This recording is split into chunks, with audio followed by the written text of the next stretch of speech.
In this season of The Big Talk, you are going to have access to 9 of the incredible speakers who spoke at the virtual showcase from the fall 2022 cohort of the Big Talk Academy. Be sure to tune in to all 9 so that you can be fully inspired and see how these change makers, influential voices, and thought leaders are making a difference in the world.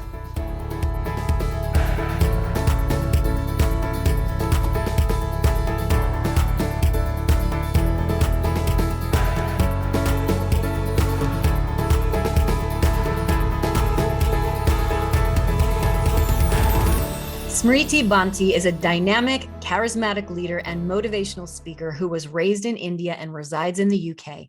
She's an ardent reader and nature lover. She embodies personal development and has raised her own consciousness and inspired others to do the same. Please welcome to the stage Smriti Bhanti with Loving Ourselves is the First Step to Loving Our Environment. A cluttered house, piles of stacked clothes, and dead flowers and plants. This is the scene my mother saw when she video called me one evening in March 2021. She instantly knew something was wrong and she asked me, "Are you okay? You don't seem to be yourself. The house is unkempt and the flowers are dead." I burst into tears. "I have real problems, Mama. I have been working 18 hours a day, making massive contributions at work, yet I am belittled every single day. I feel worthless. I am single. I am lonely. I am stuck in a house for a year since pandemic started, and I'm missing home. Does my existence even mean anything?"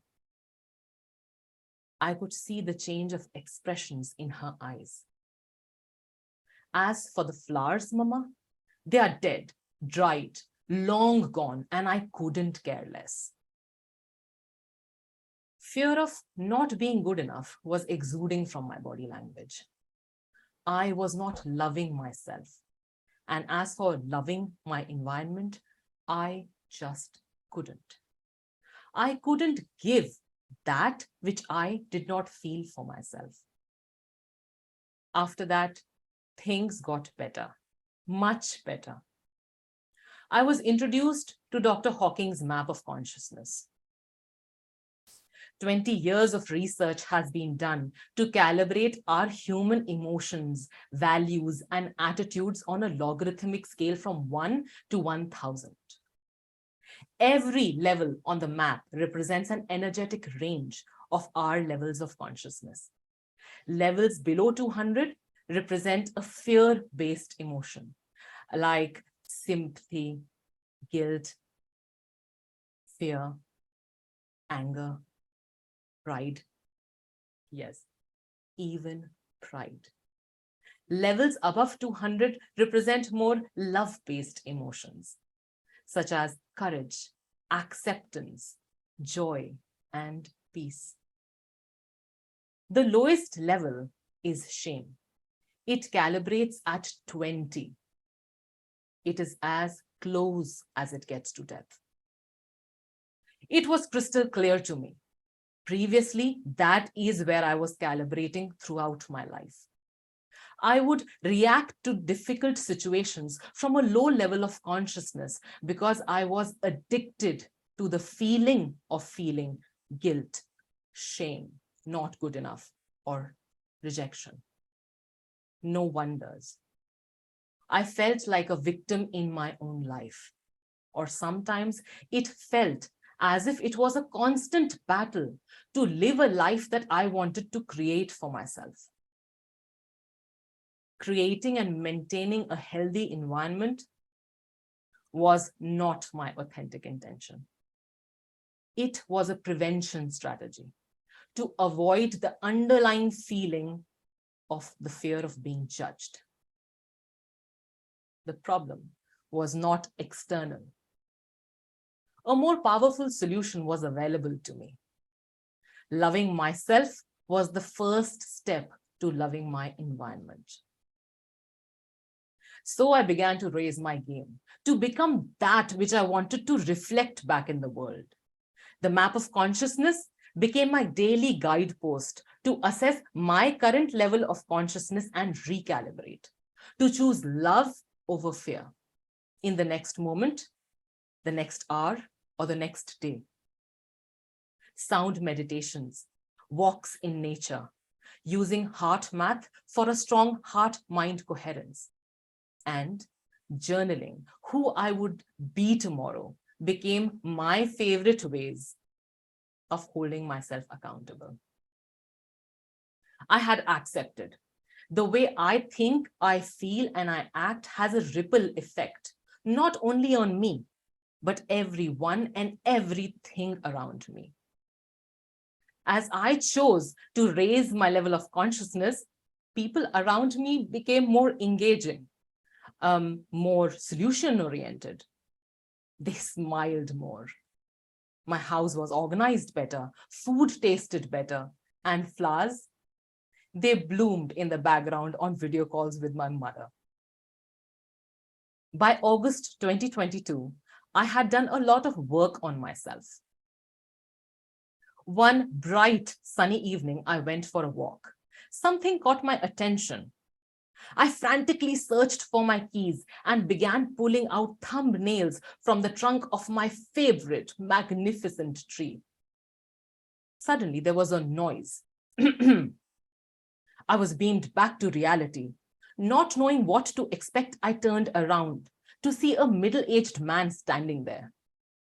He said, "I have been watching you for 15 minutes.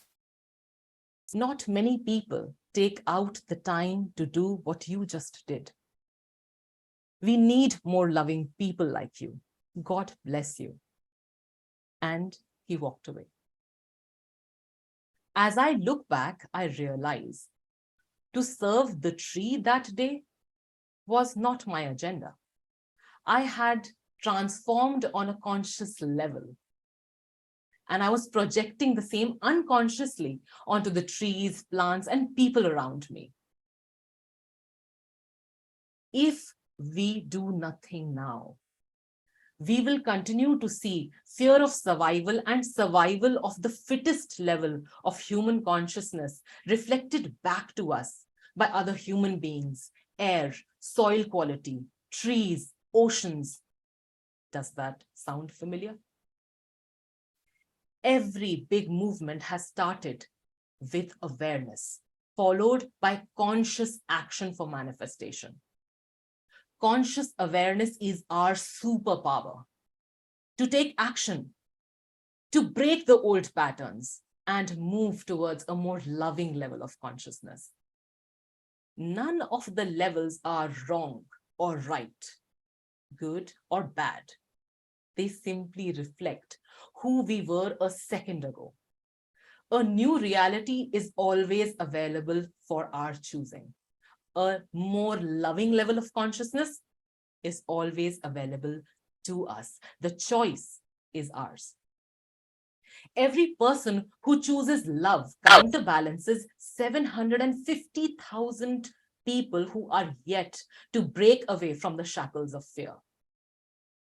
The math is simple.